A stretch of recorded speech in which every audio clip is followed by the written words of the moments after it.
जो तस्वीर आप इस वक्त मेरे पीछे देख रहे हैं ये बहुत जल्द ही वास्तविक तौर पर सामने आने वाली है, क्योंकि ब्रह्मोस जिसका सफल परीक्षण हुआ, एक ऐसी मिसाइल जो अगर किसी लक्ष्य पर अटैक करने का कमिटमेंट कर लेगी तो फिर वो खुद की भी नहीं सुनती। यानी कि ब्रह्मोस का वार कभी खाली नहीं जाता। अब ब्रह्मोस की नई खूबी के साथ भारत के पास ऐसी ताकत आ चुकी है कि दुश्मन अगर दिल में भी है तो वो महफूज नहीं है। भारत ने समुद्र से वार करने वाली ब्रह्मोस के लैंड अटैक वर्जन का कामयाब टेस्ट किया है, सफल परीक्षण किया है। एशिया ही नहीं पूरी दुनिया में ब्रह्मोस का मुकाबला करने का दम शायद ही किसी मिसाइल में हो। ब्रह्मोस का ये परीक्षण देश के दुश्मनों के लिए अफसोस करने की अब एक और बड़ी वजह है। ब्रह्मोस पर तैयार इस रिपोर्ट से जाहिर है कि आप तक डिफेंस की खबरें पूरे विश्लेषण के साथ सबसे पहले जी न्यूज पर पहुंचती हैं।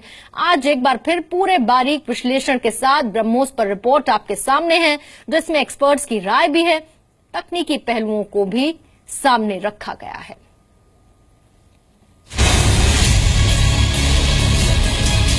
अचूक निशाना लगाने वाली ब्रह्मोस की कार तलाश रहे चीन और पाकिस्तान के लिए एक और बुरी खबर आ गई है। नौसेना ने अपनी ताकत दिखाते हुए ब्रह्मोस सुपरसोनिक क्रूज मिसाइल के लैंड अटैक वर्जन का कामयाब टेस्ट किया है। भारतीय नौसेना अब इस मामले में चुनिंदा देशों की लिस्ट में शामिल हो गई है। इस ब्रह्मोस मिसाइल को फ्रीगेट INS तेग से फायर किया गया। टारगेट जमीन पर था और हमेशा की तरह इस मिसाइल ने अपना लक्ष्य भेदने में कोई कसर नहीं छोड़ी।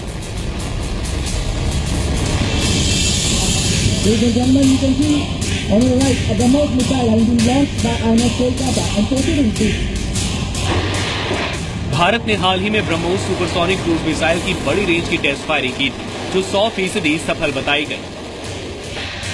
इससे इसकी पहुंच 290 किलोमीटर से बढ़कर 450 किलोमीटर हो गई है।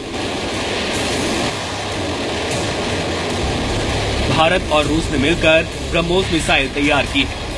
इसका एंटी शिप वर्जन पहले ही नौसेना में शामिल किया जा चुका है।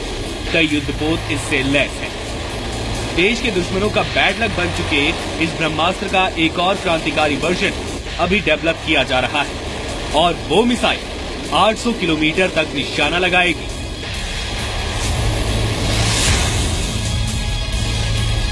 अवश्य है कि दुश्मन को इसका फिक्र होगा। इस रेंज बढ़ाने से कई टारगेट जो इस वक्त वो सुरक्षित समझते थे वो हमारी रेंज में आएंगे, उनको हम नाश कर सकते हैं।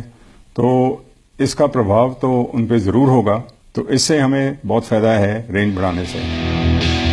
इस नई मिसाइल की नींव अक्टूबर 2016 में ब्रिक्स सम्मेलन के दौरान भारत रूस के बीच हुई बातचीत में रखी गई और ऐसा इसलिए संभव हो पाया क्योंकि भारत 2016 में missile technology control regime club में शामिल हो गया है। 2016 में जून में जब MTCR में हमको अप्रूव किया गया, उस जो भारत को ये एंट्री मिलने के बाद इसका एडवांटेज ये है कि अभी भारत ये जो मिसाइल है ब्रह्मोस मिसाइल है उसका ये एक्सपेंशन प्रोग्राम कर सकता है। तो हमने थोड़े से समय के अंदर हमने ये मिसाइल को कर लिया। अब इस नए टेस्ट के बाद सबसे बड़ा खतरा चीन के लिए हो गया है। दुनिया की सबसे खतरनाक क्रूज मिसाइल ब्रह्मोस अब तक सिर्फ 290 किलोमीटर तक मार कर सकती थी। यानी चीन की सीमा में 300 किलोमीटर से दूर मौजूद सैनिक अड्डे सुरक्षित होते थे।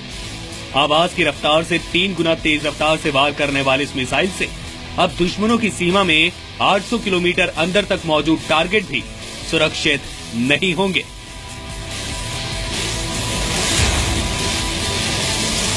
जो क्रूज मिसाइल है ये कंटूर फ्लाइंग करती है। ये जैसे जैसे जमीन की बनावट होती है उसके साथ साथ लो बहुत 5-10 मीटर या 20 मीटर की हाइट के ऊपर फ्लाई करती है। तो जब आपके पास में इस किस्म की क्षमता है तो आपका जब रेंज बढ़ जाता है तो आप जो टारगेट्स माउंटेन्स के पीछे भी होते हैं तो उनको भी आप कवर कर सकते हैं। पहले ब्रह्मोस मिसाइल से सीमा पर मौजूद पाकिस्तानी शहरों और सैन्य ठिकानों पर खतरा था, लेकिन अब पाकिस्तान के नक्शे के अंदर मौजूद शहर भी इस खतरनाक मिसाइल की रेंज में आ गए हैं।